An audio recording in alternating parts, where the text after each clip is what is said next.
Isso é assustador, Flavinho. Pode ser que o Anrileri venha e arrebente, tá? Ele é bom lateral, tá? Bom lateral. Eu lembro dele no River. Ele é bom lateral. O Corinthians está contratando Não, o na época do Anrileri.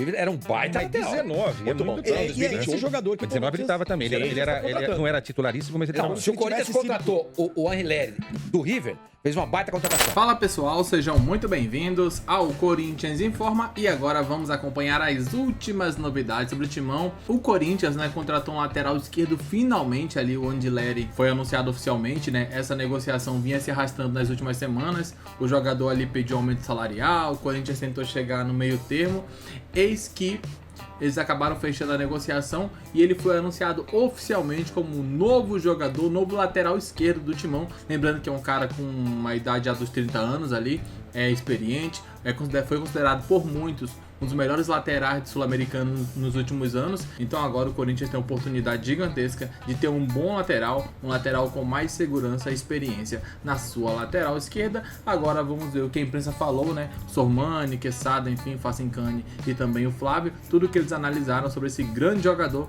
que está chegando ao Timão. Muitos elogios ao novo lateral do Corinthians, tudo isso e muito mais a partir de agora. O link da Placar TV estará aqui na descrição para que vocês possam acompanhá-los na íntegra.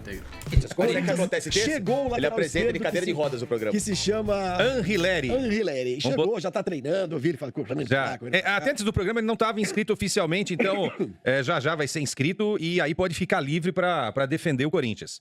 O Anrileri teve um grande momento no River Plate, mas a atual etapa, aí ao lado do Soldado e do presidente Augusto Melo, o Fabinho Soldado e o Augusto Melo.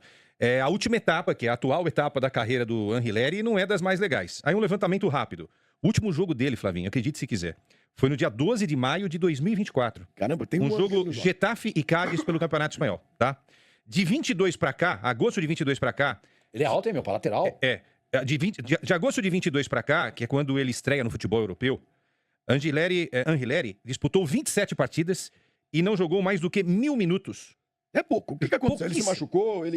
Não, a opção do técnico. Ele simplesmente foi escanteado e isso daí é um negócio que me preocupa bastante, Porque o Corinthians precisa acertar essa posição de lateral esquerda, como também na lateral direita.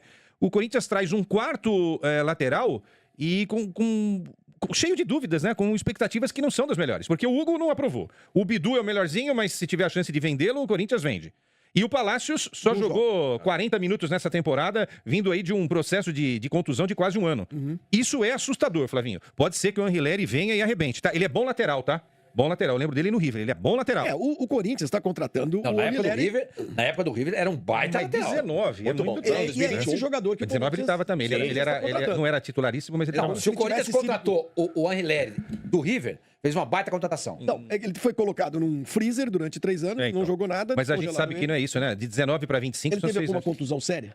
Teve contusão, Flavinho. Precisa aprender de jogar futebol, as pessoas não sabem. Sério não. E outra, ele é alto. Se precisar pra trocar lâmpada no Corinthians, tá tudo certo. Mas você vê pelas imagens a batida Os outros dele e são tal. Olha, eu gostaria muito que desse Completamente certo. sem ritmo, né? Eu gostaria muito que desse certo.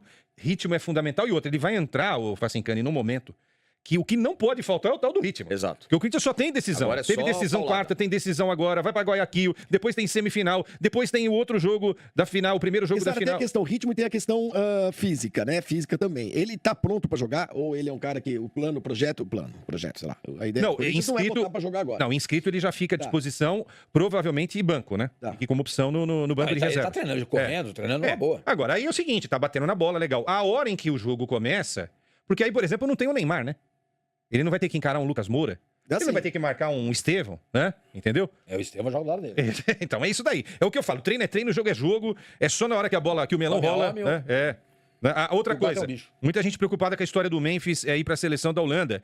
Eu peguei aqui a escalação a pré-lista da Holanda, do Koeman, para os jogos contra a Espanha na Nations League. 20 e 23 de março. E de volta. É data FIFA? Data FIFA. Ele vai, mas ele não desfalca o Corinthians, tá?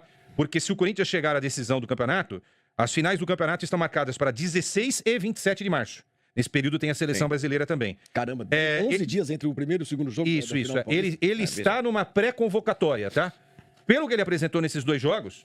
Ele vai ser desconvocado. Ele não seria convocado. Não, porque ele realmente não esteve bem nesses 2 jogos. Ele jogou menos de um tempo da partida contra o Guarani e não teve a atuação de gala como muitos queriam na partida contra a Universidade.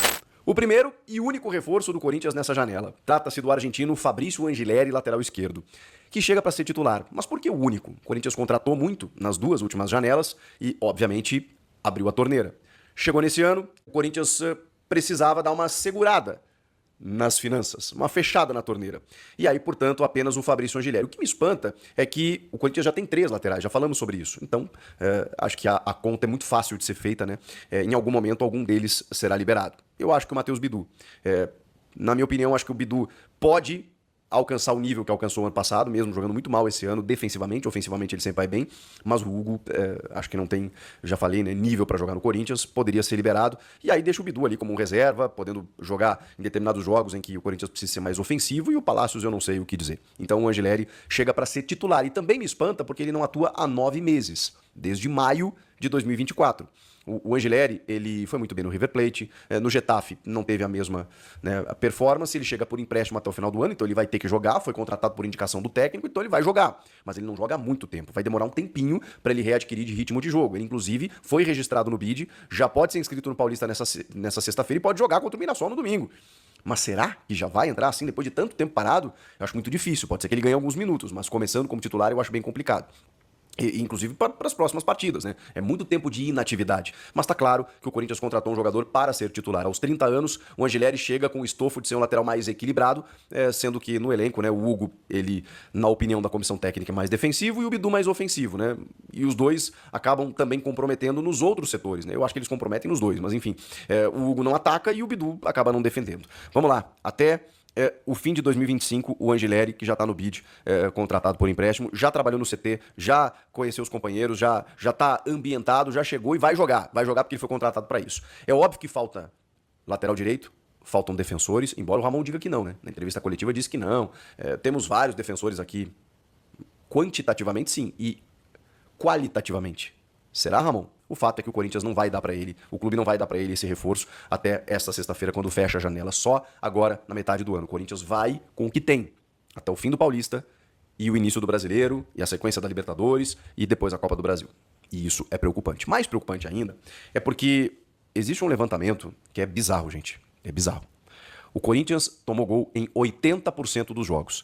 E a gente está falando de uma parte da temporada em que os jogos eles são mais, digamos, fáceis, os adversários são mais frágeis do que em outros momentos. Eu não estou dizendo aqui que o Corinthians só jogou contra adversários fáceis, mas vocês me entenderam, né? Nesse momento da temporada, na fase de grupos do Paulista, na pré-Libertadores contra um time estreante da Venezuela, você enfrenta adversários mais fáceis do que você vai pegar ali na frente. E justamente nesse período da temporada, você tem um Corinthians vazando em 80% dos jogos que disputou. Isso, repito, é muito preocupante. Foram 14 jogos até aqui que o Corinthians disputou. Ele tomou 16 gols. Ele tem mais gols tomados do que jogos disputados. 8 jogando em casa. O Corinthians tomou 8 gols jogando em casa, gente. E 8 jogando fora. Tá bem dividido. Ou seja, independentemente se joga dentro ou fora, tá tomando gol. Em apenas 3 partidas, não vazou. Contra Ponte Preta, jogo fora. Novo Horizontino, esse foi o jogo em casa. E o São Bernardo, esse eu não lembro. Mas enfim, nesses 3 jogos, o Corinthians não vazou. E aí tem um detalhe. Vocês sabem qual era a dupla de zaga nesses 3 jogos em que o Corinthians não tomou gol? Félix Torres e João Pedro Tchoca. O que você quer dizer com isso, Chico? Em 4 jogos que essa dupla disputou, eles tomaram 1 gol. A dupla titular hoje, André Ramalho e Tchoca, eles disputaram 3 jogos e tomaram 4 gols. E contra adversários, vamos lá, né? Bem questionáveis. Então, assim, eu preciso dizer isso, gente. Talvez individualmente a gente possa analisar o Félix Torres como ruim, como no jogo contra o Guarani, quando ele teve ao lado do Kaká. Quando ele e o João Pedro jogaram juntos, eles foram bem. Quando o João Pedro, que sempre vai muito bem, com exceção do último jogo, em que ninguém foi bem, ele joga ao lado do André Ramalho, ele não vai tão bem. E o André Ramalho não tem ido bem. Tem uma nova dupla titular aqui. Ou o Gustavo Henrique, que já foi relacionado para 2 partidas, já recuperado de lesão, tem que jogar.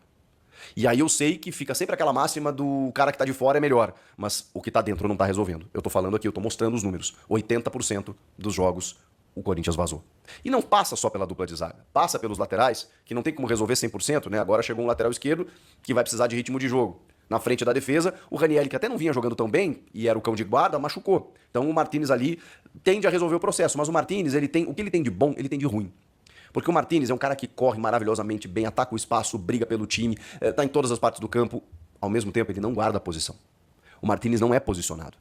E você precisa de um cara à frente da tua defesa para fazer essa proteção, para baixar as tuas linhas e para poder impedir com que meias armadores adversários tenham liberdades, como aconteceu com a UCV, como aconteceu com o Guarani, como está acontecendo com todo mundo. Existe um buraco entre a defesa e o meio.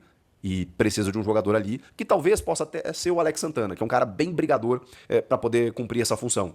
Mas ele tem que ser testado ali. Normalmente ele entra numa segunda função, ou na vaga do Carrilho, ou na vaga do Breno Bidon. Precisa de um jogador ali. E o Martínez, eu não sei se ele tem condição de ser. Ele tá rendendo muito bem pelo lado direito ofensivo. O que inviabiliza também o Carrilho ali naquele setor, onde ele é muito forte, onde ele Então tá aí, né, um pouco da análise do Chico Garcia. A gente também viu os comentaristas lá da Placar TV podendo analisar um pouco sobre o novo lateral do Corinthians. Eu não conheço particularmente, confesso que não é alguém que eu acompanho, né? Então é aguardar para ver como vai se comportar dentro de campo.